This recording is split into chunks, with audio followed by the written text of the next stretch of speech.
Hello, darling. Welcome back to the Fuck It Up Comedy Club podcast. I'm your host, Kima Bob, and you are now tuned in to an unapologetic celebration of comedians of color who are not cis men. That's fun. It's an opportunity to hear dope stand-up from lovely comedians and get to know them a bit better. Now, in this episode, I am honored to be joined by Miss Mo Real, Ginnia Cheng, and Saven Chadha. It's so fun doing this show because Miss Mo Real was one of the first guests to ever do the Fuck It Up comedy show in 2018, right? And then Saven has been brilliant, and we've met Saven quite recently, and they've done the logo and stuff for the Fuck It Up podcast. So if you see that dope artwork and you're like, I want some, that's where you can get it, straight from Saven. And Ginnia is someone I've met kind of right in the middle of the journey. So it's just really cool to have all these different voices and stuff come together. And we got into it, honey. And let me tell you something. The times are a-changing.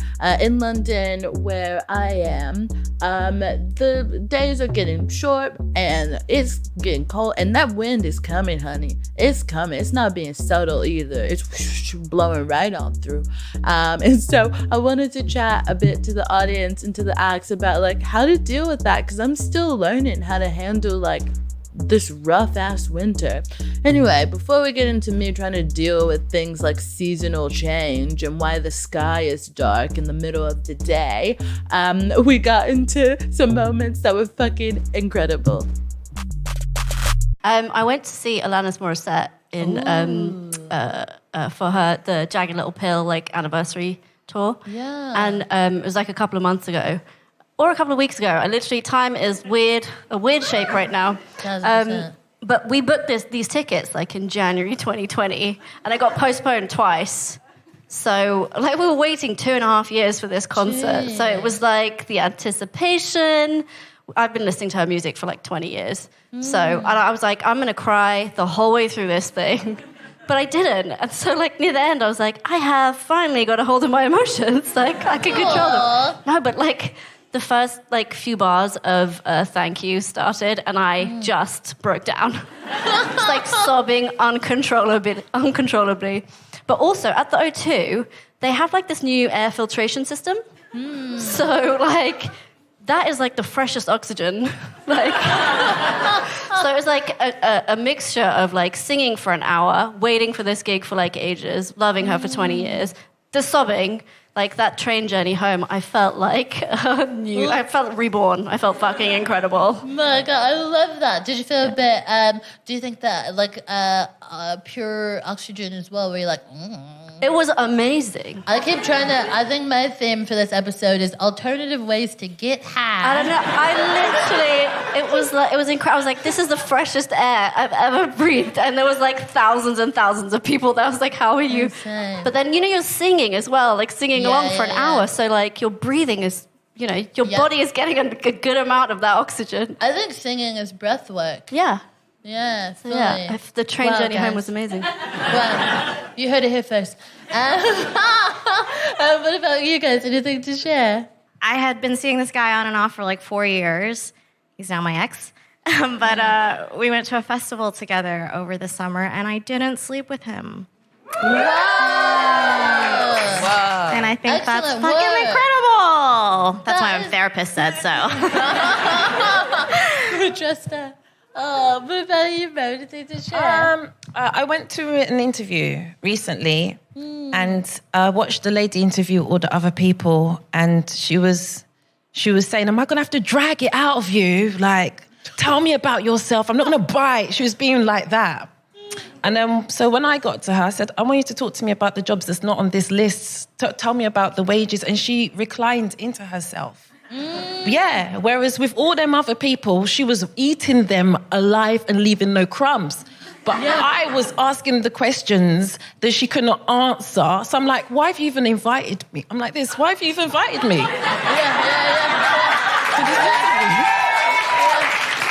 And she couldn't answer. But the other people she was murdering. So I somehow felt some sort of spiritual, emotional growth. Yeah. Yeah, I felt like I owned her, bitch.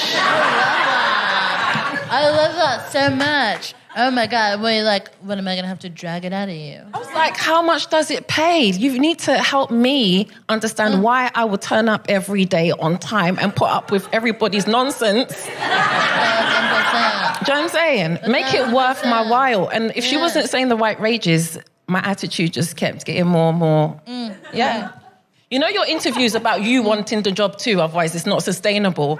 And they try to pay you crumbs and still expect you to come back to work with a good attitude. And you got to get a man with a good dick so you can come to work with a good attitude. I hear you, girl. Or a woman or whatever. Yeah. Whoever you be fucking. Is that your top tip? Professional tips. Fuck.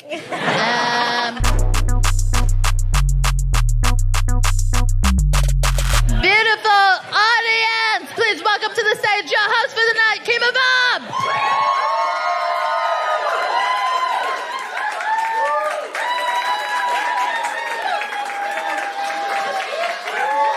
Welcome to the Films of Color Comedy Club. This is an unapologetic celebration of comedians of color who are not cis men.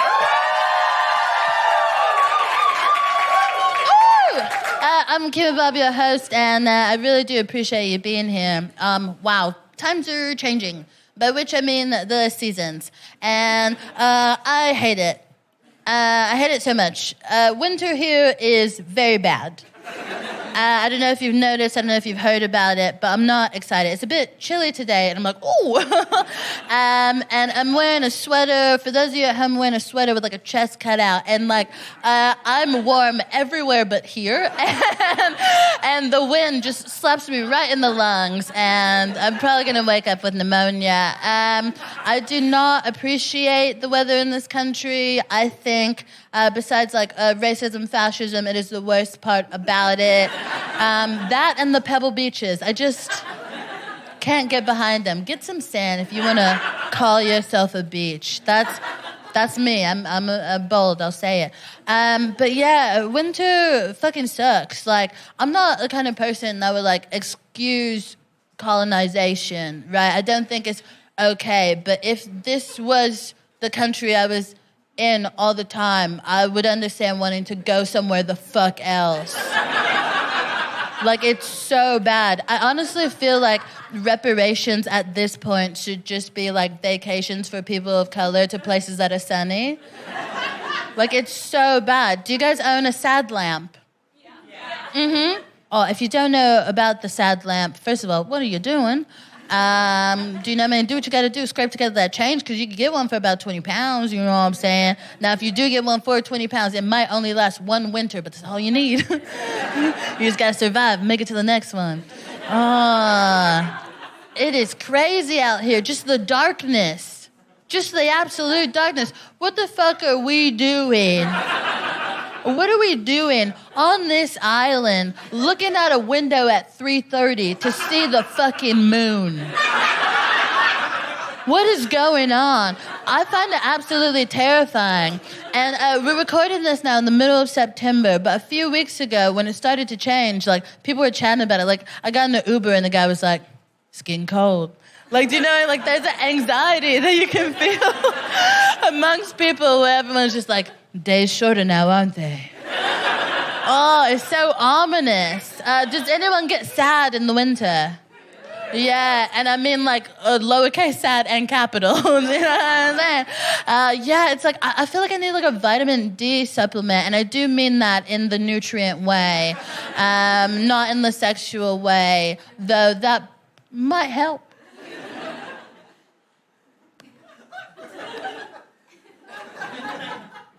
I was just internally weighing up the mood-boosting effects of fucking regularly.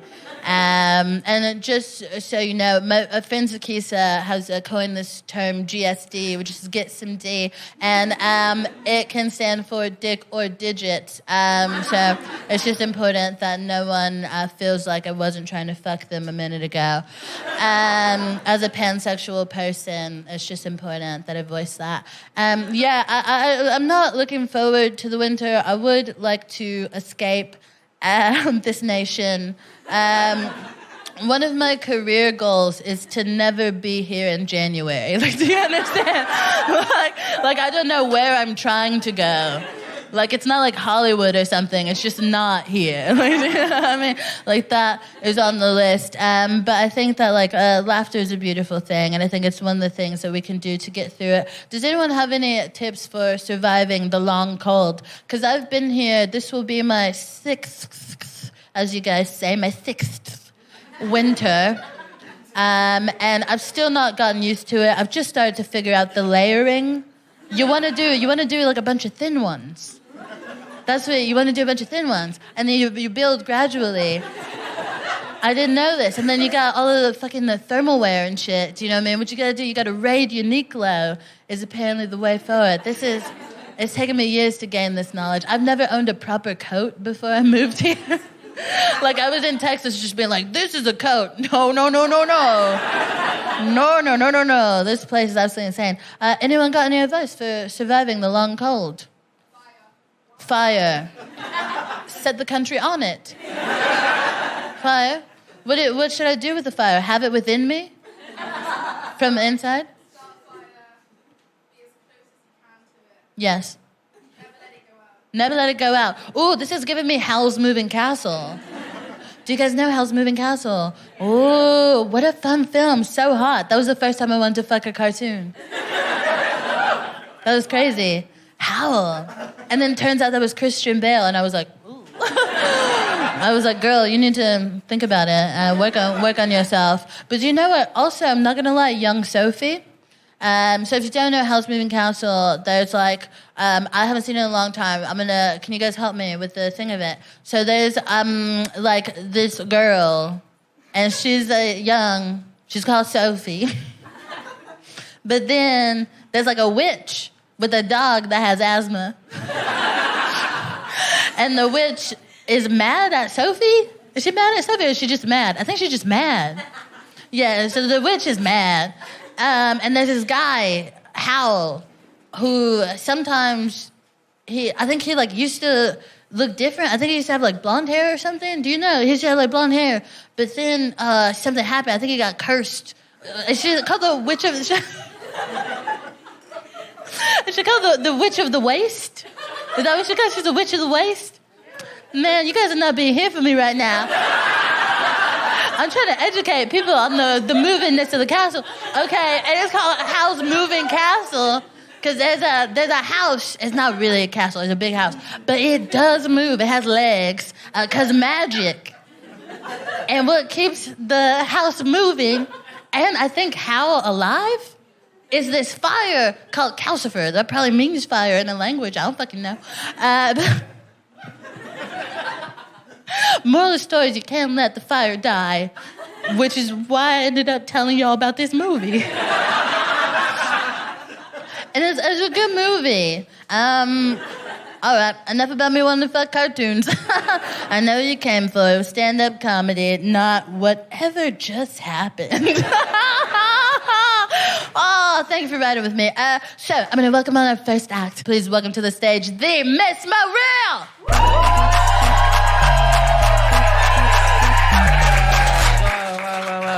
Hi guys, how you lot doing? Are you lot good? Okay, you lot sound amazing. I can see all your faces without your masks on and everything. Fuck the Rona. Anyway, okay, so big up yourself. I come all the way from Brixton. I'm very excited to be here. Big up all the comedians that came on before me because comedy is not that easy to do. It looks easy, but it's actually low-key hard. It is. You got to remember your material. You got to keep yourself composed and stuff like that. You got to wear something that doesn't distract from your comedy so that people see you and stuff. Like, when I first started doing comedy, I used to say my age and everybody would be, oh my God. And I feel like, yeah. And now when I say it, they don't do that. They don't. They don't do that no more, so I don't say that no more. But when I started comedy, it was like being a virgin, like a virgin. You know that tune from Madonna? You lot know Madonna, isn't it? Cool, I'm just making sure, isn't it? So it's like being a virgin, but you know, like when you haven't had sex before, but you low-key think you're going to be good at it anyway. I'm not the only one, isn't it? Common ground, right? So you low-key think you're going to be good at it, but you don't know. So it's awkward. It's awkward. And then, so like, when you get started, they always give you this long black mic, right? I'm yet to see a long white one, guys. If anybody knows someone with a long white mic, let me know, okay? Okay, and we're still talking about comedy. You lot's mind is in the gutter, okay? And that's all right. But yeah, so when you first start doing it, it's awkward, but you still go back to do some more, right? Until you become good at it. And then you invite people to watch you doing it, right? Then you want some audience participation and all that. It's very sexy, comedy is, isn't it? It's sexy, man. And you get to express your true feelings, but hide it behind a joke. Right? Like, I do lots of stuff where I say my mum is saying it, but to be honest, it is her. She's the racist one. I'm not racist, because she put me in foster care with white people, so I know what it's like to eat peas and then the fish fingers with some gravy, mashed potato, put a mashed potato on the side, yeah? I know that a roast on a Sunday is an important situation, right? Yorkshire pudding, don't play, yeah? So, you know what I mean? There's certain things about the culture that I've been brought up with. And, like, my foster care lady, her name was Sheila. And I remember her vividly because the time when I was in foster care, Superman had just don't play with me. First came out when they gave you the 3D glasses. They posted it. They posted everybody these 3D glasses to watch Superman on the TV, 3D, so you can really watch people falling down the well and really hurting themselves. And I remember her because she had crusty foot bottom. You know that? Crusty foot bottom. The one that looks like you can draw lines in the pavement. She had that. When I looked at her foot bottom, my throat used to feel dry. That's how crusty her foot bottom was. Bless her. Yeah, man, I've been around for a long time. Is anybody been around from, like, the 80s? Is there anybody here from the 80s? Okay, and then the rest of you lot are from the 90s, isn't it? That is why, when you lot talk about dating, you lot draw for an app. Oh, I'm dating app? What about the real life dating? Some of these mans don't even have no lyrics or bars to deliver to the girls. They don't know what to say. They're just hiding behind the screen. And when you meet them in real life, they don't even match the picture, fam. That's taking liberties. Like, I can't do it. I'm scared that if I meet you, you're not as big and as tall and as fine as the picture. Now you've wasted my time. I've got an issue with disappointment. I really do. Anyway, so I've come all the way from Brixton and I live with my flatmates. You lot share your homes with other people. Yeah. They're supposed to help you with the rent, though, isn't it? That's the whole point. It's the whole point. So Lambeth, which is our borough, they wrote to us to say that they were going to evict us. And I was like, why? It's those two people over there that don't pay the rent. And then they wrote back to me and they said that how they're my kids and how I have to look after them. So, according to Lambeth, I've got 2 children. And I find that it's quite tricky to discipline your kids, to be honest. It is. Because you don't want to beat them up. You don't have to use violence. You don't have to do that. You don't want to beat them up. So I try to build a bond with my kids by telling them the truth. Do you know what I mean? I know it seems new to some parents. Ew, telling them the truth? Why? Why would you do that? Just lie to them. I did. I thought, for some parents, you know, when there was the coronavirus, I was like, just lie to them, say, Father Christmas got the Rona, all of that. Everyone's got the Rona. Christmas is cancelled, all of that. But what I've noticed is the kids don't respect you because you keep saying Father Christmas is buying the stuff. They think you're lazy. Yeah? Do you see what I'm saying? They respect Father Christmas. Behave yourself, otherwise Father Christmas is going to... No. Otherwise, I won't buy it for you. Yeah? So when the kids ask me about Father Christmas, I'm like, fuck that person. He's a waste man. You don't see him for the rest of the year. What's he doing? And it's interesting because I do see a lot of white guys that are mature, that are big with white beards. And I used to say to my daughter, look, there goes Father Christmas. You see that? On his day off, he's just walking around West End. Doesn't talk to nobody. And Christmas time, here he comes. Nah, man, that's me. So then my son was like, yeah, but what about the tooth fairy and all that? And I'm like, no, man, that's me as well. Don't be a chief. Don't let me catch you outside talking about tooth fairy at your big old ripe 20-year-old age. No, that's me. So then my daughter was like, yeah, but what about Dad? And I'm like, no, Dad's a mythical creature, yeah. He belongs under your bed with all the other mythical creatures and missing things in life. They're all under the kid's bed, all the things that's missing in your house. You know, like you'll have one thing but not the other. It's under the kid's bed. That's where they hoard and hide things. But yeah, so I've got 2 kids. It's hard to discipline them. The oldest is now 25. The youngest is now 20. I know, I'm old, fam. I was sitting over there, my back was hurting me. I could feel the age coming over me through back pain. Now, you see back pain, when you're younger and you go to work, oh, my back's hurting me. People are like, oh, what you been up to your day, cat? Oh, your back, yeah. And you're like, yeah, my back's hurting me, having a good time. But now when you get to my chart, yeah, my back's hurting me, people are like, It's the age, it's aging, that's what that is. So I was trying to relate to you before because I grew up in the 80s, right? And I used to play in the playground with all the other kids when I was allowed out. Being that I'm African, you have to be allowed out, and I wasn't often allowed out. But when I was, they'd play a game and they'd sing finders, keepers, losers, weepers. That means they can take your shit and laugh at you. It's the truth. It's the truth. After they've taken it, that's when they sing that song. Snatch, finders, keepers, losers, weep. They're gone with your things. You're like, what the fuck? It was tricky to be African in the 80s. Now, we're doing the Azunto, guys. We are dancing it up. Oh, my God, we are sexy again, you know. But back in the day, we were ashy and dry, okay? That's what we were. All things connotated to hunger, poverty. That was us. We were the poster child. And it was hard for me to get to school because you want to go to school with the right mindset. You gas yourself up. You're like, yeah, I'm going to school, but you try to watch a bit of TV before you go to school. And what do you see? Adverts about kids who've got no water to drink. Oh, my God, Mum, they got no water, fam. And they got to pay rent for a house they don't actually live in. The woman's just banging on pebbles. She actually doesn't live in a home, okay? So how do I go to school with all this confidence when I've watched all that? You get to school, and sometimes the kids will be doing your African bubble. Oh, this girl's flashing me. She's flashing me, but I'm not even done yet. Anyway, she's flashing me, but not showing me her boobs either. What is the point of all this flashing, really? Anyway, thank you for having me. I hope to see you at my show. Come and find me for details. Okay? All right.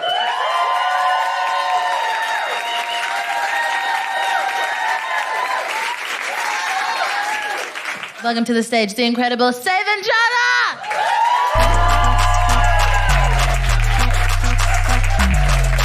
Hello. Hi. I am Saven, but I am not up. Way past my bedtime? I'm a grown-up. That was just for Kima. I am a grown-up. I'm 37. Thanks. But yeah. But I have been #blessed with the face and body of a child. I'm tired of being asked what GCSEs I'm taking. Happens a weird amount. Mostly because I find it triggering to be reminded of EdXL. Yeah, it was 20 years ago, but it still stings. It's not a good results day if you can rearrange your grades to spell out the word dude. I've been ID'd my whole life, right? But recently, people have stopped believing that my ID is even real. When I say people, I mean the ones that stand in the way of me and alcohol. I thought I would, ease into the discomfort, and, become healthy, stop drinking. But what I did instead is very quickly learn that you don't need ID to buy drugs.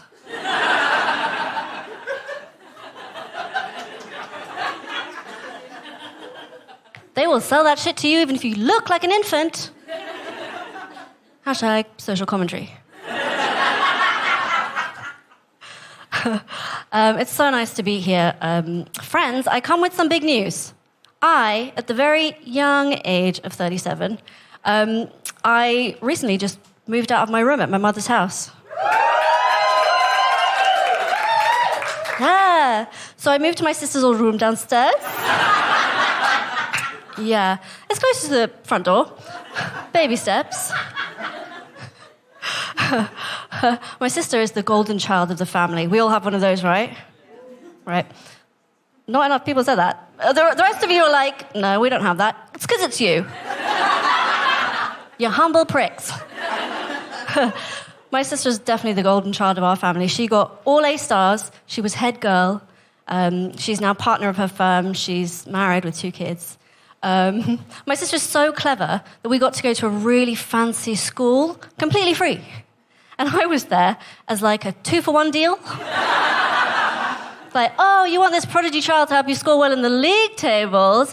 You're gonna have to take this awkward one too. She is good for a B in art. I was not. No. In spite of all of that, though, guess who is my mother's favourite child? My sister. She went to Cambridge, though. I don't know how you compete with that. It's definitely not by going to uni in Elephant Castle. I checked. Last year, my sister gave my mum the best birthday present ever, a second grandson. How do you even plan for that? Sorry. Same birthday, I gave my mum years of companionship. She seems very ungrateful. I do love my sister's kids, though. They make me feel so tall. I reckon I have like a good 6 or 7 years before I'm once again the shortest member of our family. Fingers crossed. You guys, I've started telling people that my mum lives with me. The older you get, the more you can get away with that. My mum lives with me sounds like I'm an angel. Whereas I live with my mum sounds like I'm a freeloading asshole. To make matters worse, I am a freelance illustrator. Oh, thanks. I think it's great because I basically convinced people to pay me to do colouring in. Hashtag life hack. But it's not my fault, though. My mum felt pressured to do business when she was younger, which sounds like the only way I can imagine someone doing business. So she told me to follow my passions. She told me to follow my heart. She was like, Saven, follow your dreams. And I did. I followed them all the way back to her house. It's like, it's me again. I am trying to better myself, though. I am working on my need for approval, as you can see. I'm working on my trust issues, right? But I'm having a hard time with that because humans are garbage. One human I definitely don't trust is Elon Musk. Because he shot a car into space. I feel like we should still be talking about this. There's just a car in space. Do you know that a few years before that, he, launched a wheel of cheese into space? Where are his friends? Someone should have checked in on him at that point. That's like a red flag, a cry for help. That's like gateway space litter. Apparently he tweeted that he thought it would be funny if aliens found the car. I guess humor truly is subjective. Truly. I don't think it would be funny because they're going to think we all agreed on that. And that humans are idiots for trying to get through space and Can you imagine in millions of years on a faraway planet full of incredibly evolved, intelligent life, an alien Jodie Foster looks up at the sky in a super advanced alien telescope, spots the car, mistakes it for meaningful contact, and then wastes her incredibly important alien scientist life trying to figure out what the fuck it means. She'll keep going back to her boss, asking for more funding. He'll have lost faith in her at this point. On her deathbed, the project will be way over schedule, way over budget, and she's going to have to die thinking she's failed. Well done, Elon. You just shat on alien Jodie Foster's life. That was a reference to the 1997 film Contact. Yeah. Which I love for 3 reasons. Number 1, Jodie Foster is a babe. Number 2, it was written by Carl Sagan. Nice. And number 3, in it, Matthew McConaughey plays a sexy priest. Yeah. These guys love that film too. Yeah. Such a good film. Okay. Yeah, Matthew McConaughey was like, sexy priests are a thing now, right? I feel like he was the original. Or maybe Jesus was. I don't know how Christianity works. I'm single. Make some noise if you're single. I'm single because I'm lazy, right? And I'm lazy on like a cellular level. Like my body grew to age 9 and then was like, I'm done. You don't need boobs, do you? I guess not. So yeah, I don't date anymore. This is all I leave the house for. So stand-up comedy is my boyfriend now. Yeah. It's a lot like my previous relationships in that I'm the one doing all the talking. And my mum doesn't think it's a financially viable option. It's a relatively new relationship, stand-up comedy and I, right? We're in the honeymoon stage. You know the bit where all the red flags look like party decorations? This is going to be fun. I'm going to leave you with this. I get asked a lot where I'm from, and I have 2 answers based on what I want you to think of me. So if I want you to like me and find me interesting, I'll be like, well, my family's from India, but I was born in Kenya, and then I grew up here in England. And if I want you to avoid me and leave me alone, I'll be like, I'm from Staines.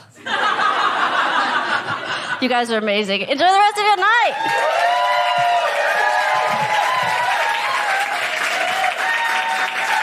Her name is Ginnia Cheng, and she's incredible. So please, whoop, cheer, go crazy for the Ginnia Cheng!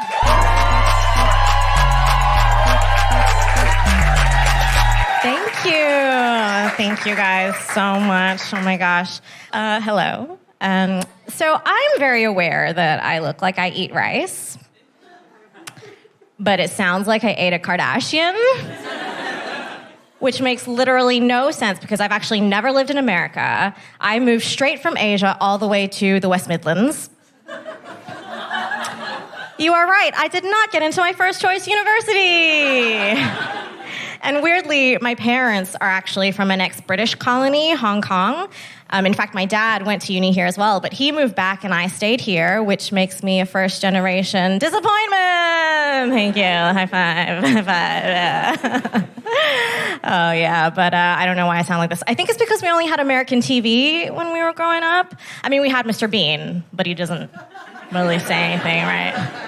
But weirdly, Mr. Bean was so popular in Asia, right, that sometimes I just think about how there's this whole generation of older people out there whose only 2 interactions with the Brits were either terrifying colonizer or bumbling idiot, right? Because it's just not true, is it? It's just sad they didn't live long enough to see a British Prime Minister. It could in fact be both. So I'm just shoehorning that in a couple more times before I can't use that again. But I have lived here for so long now, I've basically become an upper middle class white person. You want to know how upper middle class white I've become?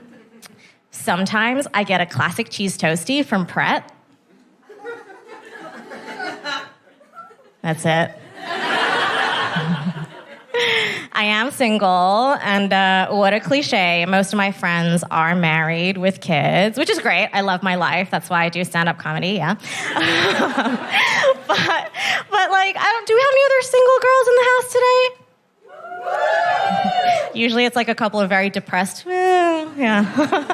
But I don't know if you guys have this problem, right? The worst thing about being a modern single woman whose friends all have kids is that I live in perpetual fear of anybody seeing my phone gallery. Because parts of my phone gallery are just filled with pictures of my friends' babies, surrounded by dick pics. Which isn't illegal, technically, But for some reason, the mother of that baby will scream at you like it's illegal at 10:30 a.m. in a cafe.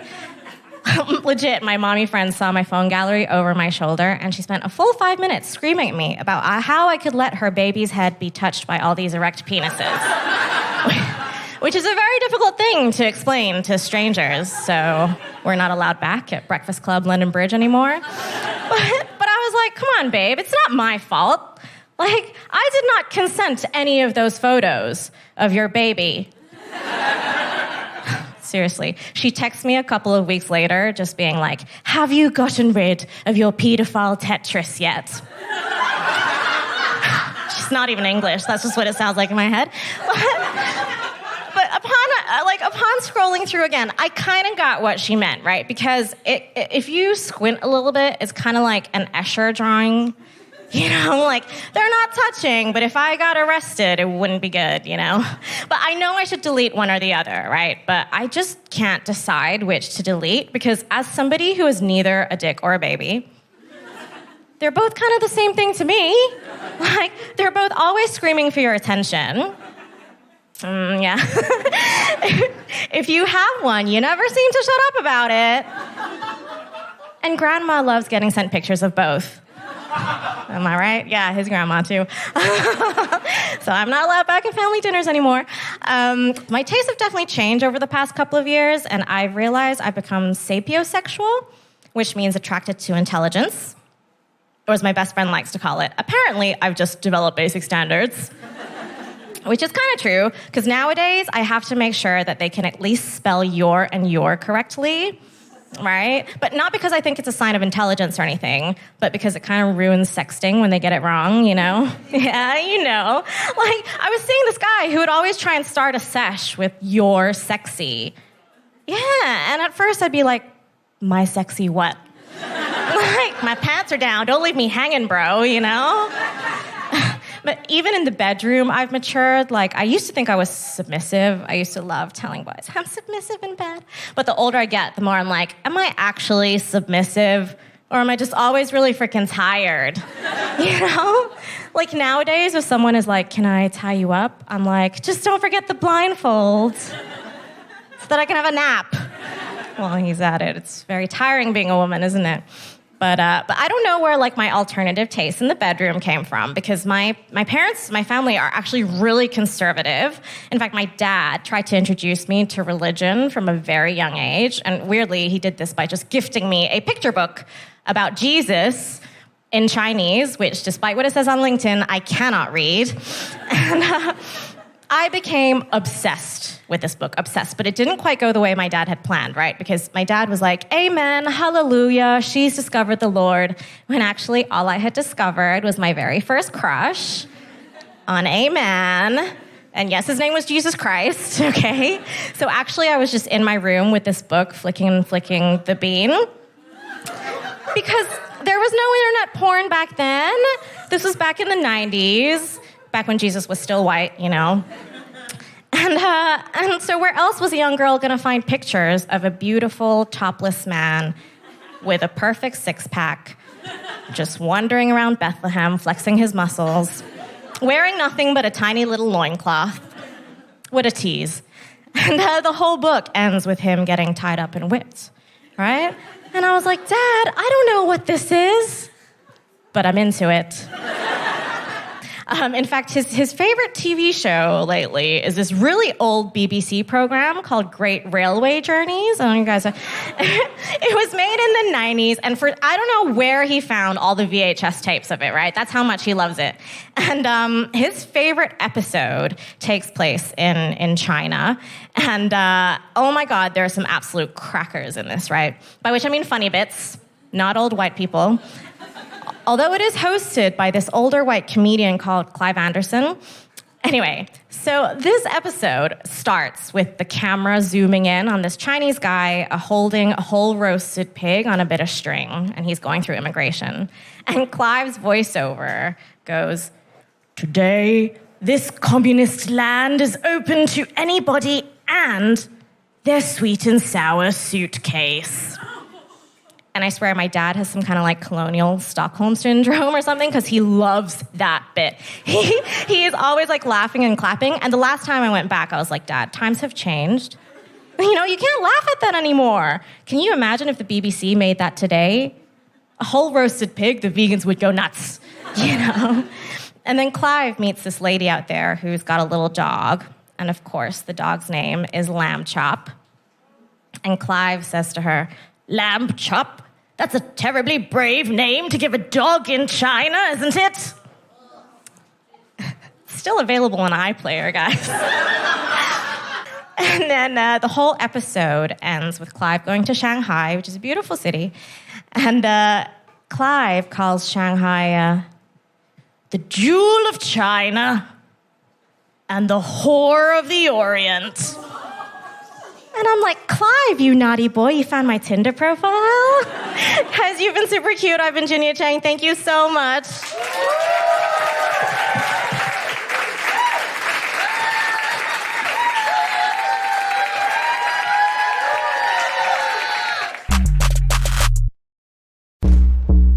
Hey, it's me, Kima B, letting you know that if you like listening to us fuck it up in your house, if you like listening to us fuck it up in your car or on your train, you will absolutely love being in the room where it happens. We usually record our episodes in London in front of a live audience, and let me tell you, it's one of the most beautiful audiences I've ever seen, and I would love for you to join us. For more info, check out Fuck It Up Comedy on Insta or Twitter, or go to fuckitupcomedy.com. Let's welcome back to the stage all the comics you've seen. The Ginnia Cheng, the Miss Real, and the Saven Chadha.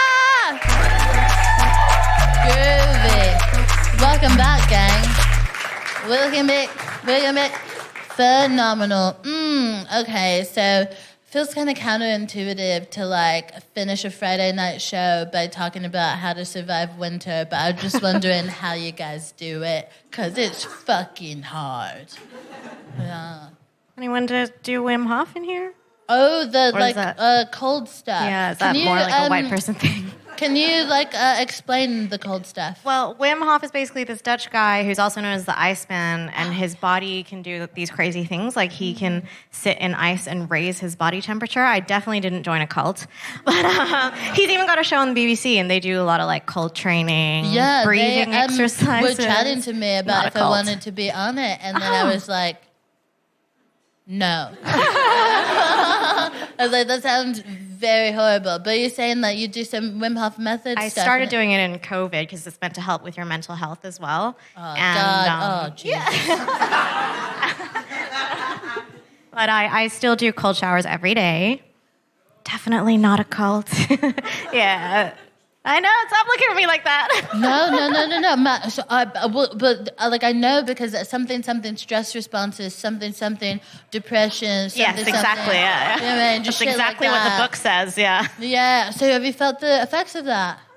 I think so. I think it's easier to go out in the cold for sure. It definitely helps with that. That's why I did it, because I wanted to be as equally comfortable going out when it's cold as when it's hot, because during COVID it was like, gotta get out of here. Yeah. Gotta feel something. Jeez. Yeah. So. Yeah, because the whole thing, he's like, if you can overcome the cold, you can overcome anything. And they'd be like, oh, that's a bummer, because I actually can't overcome the cold. I'm fucked. What about you guys, Saven? That sounds hard. Hard pass. Although it makes you better, maybe I should try it. Right? Yeah, I don't know. It just sounds like Lock a really the hard doors. way to get to that like end point. It's either that or running. I'm not Or do you doing just like both. straight into like cold showers? You can start for, like, doing how long? it more. This is going to be such a weird episode. Oh, I need to learn. You can do really hot and then go cold for like, start with 10 seconds, see how it feels. Okay. Of cold exposure. Yeah, exactly. You've read the book, you're just pretending. No, I haven't read the book. What I read was the treatment that the BBC sent to me before I said no. Absolute madness. How do you survive the winter in this nation? I've recently got the most faithful friend. And even though he talks to lots of girls all the time, he's on a leash, so he can't go nowhere. And like that means that even in the wintertime, I have to take him out. But I like winter fashion. I like scarves and hats and boots and I like kicking the leaves and stuff. I'm weird. I can hear it now. Now I'm saying it loud. But I really like nature and I like animals, so I have to. I didn't used to be this way, guys. I was a regular black girl. I was scared of the cold like any other black girl, and then I got the dog and had to switch it up, okay? And that's how... The dog is the key. The dog is the key. When I meet loads of people, and the white people are always like, sometimes they police the dog's poo. They stand there policing the dog's poo. And they want you to pick it up, and that dog hasn't even started doing a poo yet. Sometimes they're waiting for the dog to see what you're going to do. Like, who are you, the fucking president of the park? Do you know that you see them walking around with the plastic bag like they've just come back from the off license? Like, it's a bag of poo, fam. Like, where are you taking it? Where are you taking it? No. That's actually one of like my reservations with like getting a dog pet. Ginnia can't handle it. Because it's true. It's true. Fuck. Why are you so proud? Like they did the shit or something. Do you know what? If I did manage to shit outside, I think I would be very proud of myself. That does seem difficult. That's my like hesitation and reservation in like getting a pet, like a cat. You know, like that shits in a box. The dog, you gotta wake up, and you gotta or your apartment is fucked, and it's just gonna look at you because it's technically your fault. Like, do you know what I mean? I can't with that. I feel like you guys are handling the cold with, like, you just won't see me. Like, a sleeping bag, coat, and then just, like, in my house. 1,000%. I'm not leaving my house. Are you like a winter fashion bae? I'm not. You know, you were saying earlier about layers. I'm just, like, regular clothes and then, like, a full-on sleeping bag. Like, Wow. You're going to see just, like... Just a little bit. Not even that. Just I'm going to be in my house, let's be honest. Yeah. Having a really warm shower. I feel like a lot of my clothes are like turn of the season, right? So like when it starts to get chilly or when it starts to get warm. But when we get into hot or cold, my wardrobe is fucking useless. Same, yeah. It's insane. Like I spend most of winter just being like, we're gonna make it. It's almost March, bitch. You can do it. Oh my God. Do you guys have sad lamps? Are you about that life? Yeah. Yeah. Sad lamp. Sad lamp. Oh. No, I don't.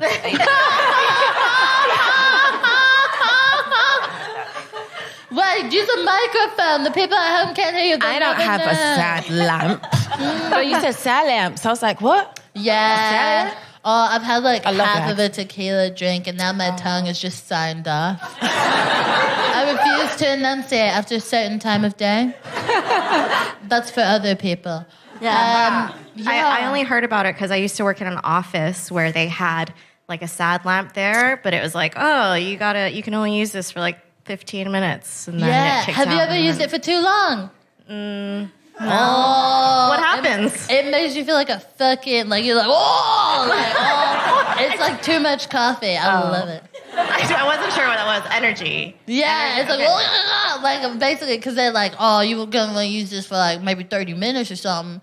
And, you know, sometimes I forget or something. And then I'm just like buzzing for the rest of the day. It's insane. I say go for it. Everybody stop doing drugs. Don't get you a sad lamp. And just go hard. It's definitely like, especially in the UK, I think the worst thing isn't even the cold. It's the fact that it gets dark so Why is early. it so dark? What is that? Why is it happening? Anybody? Do we have an astrologist in the room? Anybody that can explain the phenomenon? Why are we on this axis or whatever? It's horrible. I don't like it. I've had a sad lamp for a very, very long time. And in lockdown, when like TikTok became like a really big thing, I was like using it as like one of those. Yeah. Because it's really useful. It's really That's bright. brilliant, actually. So I was like, should I get one of the, what are they called? Those the ring light. Yeah. And I was like, no, I'm just going to tilt this upwards and use that. They're gonna very make like useful. they're gonna make the combo like device for like influencers with depression. low energy influencers. That's me. It was very useful. I was like, I'm feeling good. I'm making content. This is great. Absolutely sick. Do you guys enjoy like Do you guys enjoy anything about the season? You know, I'm just coming with a hard-hitting journalistic integrity out here questions, going deep. I guess it makes you appreciate summer more. I don't know. It's like the only thing I can... In the wintertime is my birthday as well. But also in the wintertime they do Halloween. And some people ask this, you like Halloween? I'm from Ghana. We don't do that unless it's Michael Jackson's Thriller. That's the only time we do Halloween. But I do find it fascinating because you see how you lot are talking about TikTok. So I'm an old bird, and all this stuff is long to me. But I learned on TikTok that zombie is from Africa. I'm like, what the heck? What? So, the origin of zombies? Listen, so much stuff. So much. That finders keepers stuff. I gotta go in. But not now on the 25th, innit? She said, leave them wanting more. Respect. You guys single? What's up? Yeah. I like deleted the dating app and it felt really good. Wow. Well, so I was like, I went on a your- few dates and it was like, they were nice and I've made some really great friends from them. But I was like, I was in a restaurant a couple of weeks ago and like made eye contact with the waitress and it was like electric. And I was like, this is not going to happen on an app. So I was like, I'm just going to delete it and just wait for that waitress to find me. You're like, I'm not going to harass her at work. I was like, so what she's going to do is she's going to look up my cousin who's like the name the booking was under. She's going to find her on Facebook. And I was like, she's going to look through it. And I was like, I need to get a life. I need to get a life. That's so tough, isn't it? Because you're playing harassing someone at work versus turning them into a stalker. Right. Everyone's crazy in the scenario. I know. I mean, it was just like, it's either me doing it or my imagination, of other people doing it to me. But, I don't know. I was just like, it's winter time. I'm not leaving my house. Like, when I start leaving my house, I'll get the apps back on my phone. Yeah. What was your app of choice? I like Hinge. Like, the other apps, I'm just like, I literally cannot figure them out. I'm like, what's going on? Where's the bit It's not user-friendly. with the people? Yeah. How do I find the people in there? I have an questions. Astro app that reads me for filth called The Pattern, and they've started doing Oh, the yeah. pattern dating, where they're like, we'll match you up to someone you'll be compatible with based on your birthdays, which is insane and so fun. Has it worked? Oh, I don't fucking know. Some people like send me messages, but I'm just kind of like, they're like blurry and they want you to pay to see the people. And I'm Oh, I like, hate that. No. Paying to fuck? Yeah. What am I, a middle-aged man? So true. Yeah, no.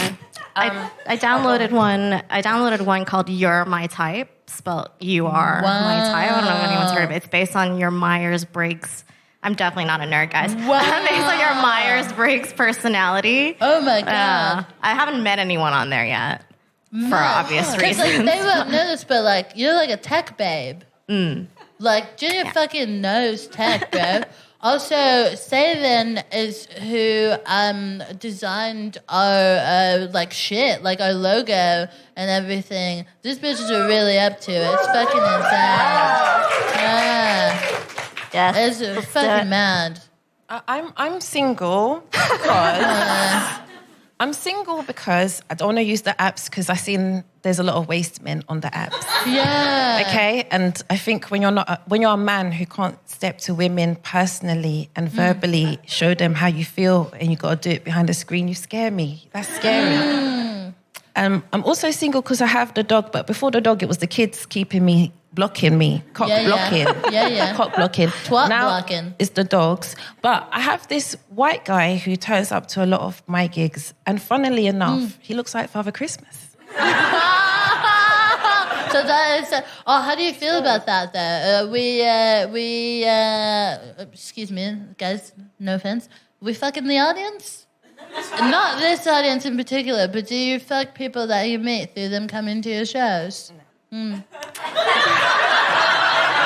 Okay, it's a sticky spot for G. It's a sticky spot for Ginnia, I understand? Well, I mean, it depends, doesn't it? It depends, like, how they make contact, because it's that fine line between being creepy and being you're the stalker or they're the stalker. Right. You know, like, I don't know which way around that goes. So. I'd rather mess with the staff than the audience. At least you meet them at work. You know, they're working. Everybody's at work. They're working. You don't have to worry about them being broke because you met them at work. I like bus drivers.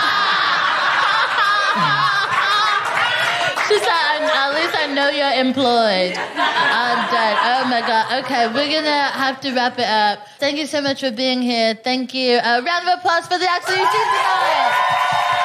Yes, Saven, Chadha, Ginnia, Cheng, and Miss For Real.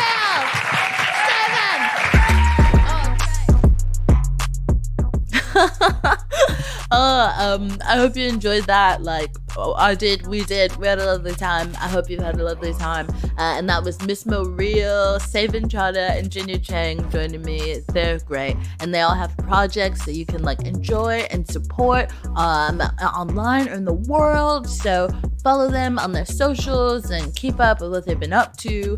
If you've enjoyed listening to this, let us know. Let somebody know.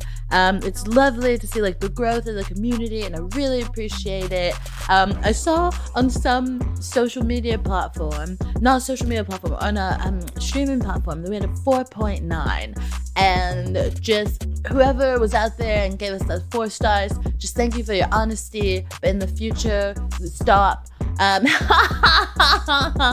feel like an Uber driver. Like, now I need to do like a bunch of really great rides to get the rating up. But I appreciate everyone who's just showing support. Let us know that you're listening, that you're liking it, and who like let other people know. Just really appreciate it. As always, this has been brought to you by the Films of Color Comedy Club, the House of the Guilty Feminist, and is a part of the Acast Creator Network.